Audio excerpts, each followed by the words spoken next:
Ya, assalamualaikum anak-anak. Selamat siang. Materi kita hari ini adalah mengenai metabolisme. Ya, metabolisme meliputi semua reaksi kimia yang terjadi pada tubuh organisme, terdiri dari anabolisme dan katabolisme. Anabolisme atau disebut reaksi sintesis atau reaksi pembentukan semua reaksi kimia yang membentuk senyawa-senyawa organik.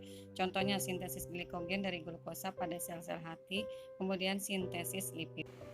Ya, selanjutnya katabolisme yaitu semua reaksi kimia, perombakan atau penguraian senyawa-senyawa organik menjadi senyawa yang lebih sederhana.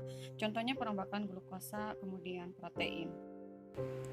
Ya, katabolisme karbohidrat terdiri dari respirasi aerob, yaitu seri-seri makanan yang sudah diserap oleh jonjot usus halus masuk ke pembuluh kapiler yang berdekatan dengan jonjot usus halus. Kemudian glukosa akan dirombak sehingga menghasilkan energi dalam bentuk ATP untuk aktivitas sehari-hari yang masuk ke sel-sel seluruh tubuh. Proses ini disebut respirasi aerob yang memerlukan O2 dan menghasilkan karbon dioksida dan uap air. Ya, sebelum kita membahas lebih jauh, kita lihat peta konsep terlebih dahulu. Metabolisme terdiri atas katabolisme dan anabolisme.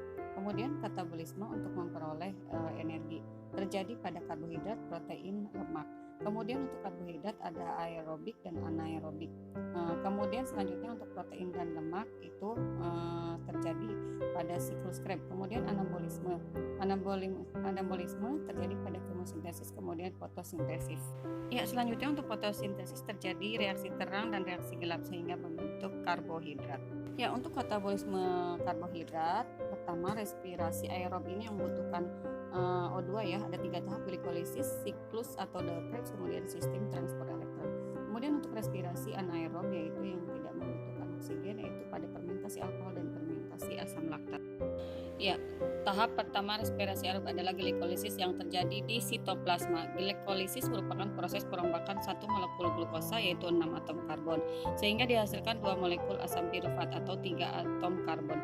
Tahap awal proses glikolisis diperlukan 2 ATP dan pada hasil akhir diperoleh 4 ATP sehingga ATP total yang dihasilkan dalam glikolisis adalah 2 ATP.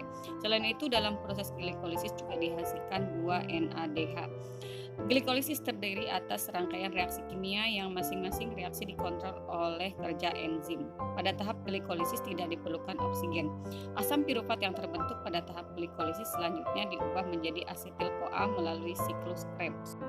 Ya, selanjutnya siklus Krebs. Pada siklus Krebs, kedua molekul asam pirufat hasil glikolisis akan dibawa dari sitoplasma menuju mitokondria yang memerlukan energi 2 ATP. Kemudian setiap asam pirufat akan diubah menjadi asetil-CoA sebelum memasuki siklus Krebs. Siklus Krebs terdiri dari 8 reaksi kimia yang masing-masing dikatalisasi oleh enzim yang berbeda. Pada siklus Krebs terbentuk berbagai senyawa intermediat. Pada saat perubahan senyawa intermediat tertentu menjadi senyawa intermediat lain dihasilkan elektron yang ditangkap oleh molekul pembawa elektron seluler. Ya, kemudian NAD+ akan menerima elektron dan berubah menjadi NADH. Molekul pembawa elektron seluler lainnya yang terlibat di dalam siklus Krebs adalah FAD+.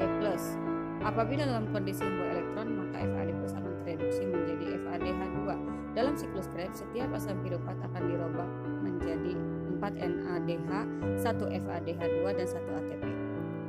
Nah, kemudian karena setiap satu molekul glukosa dirombak menjadi 2 asam pirufat dalam glikolisis, maka hasil tersebut digandakan untuk perombakan setiap molekul glukosa.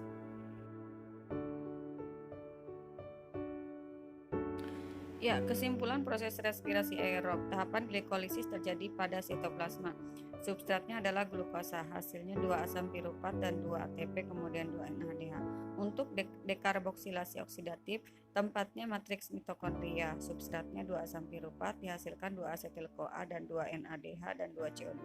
Kemudian siklus Krebs, tempatnya matriks mitokondria. Substratnya 2 asetil-CoA, hasilnya 2 NADH, 2 ATP, 2 FADH, 4 CO2.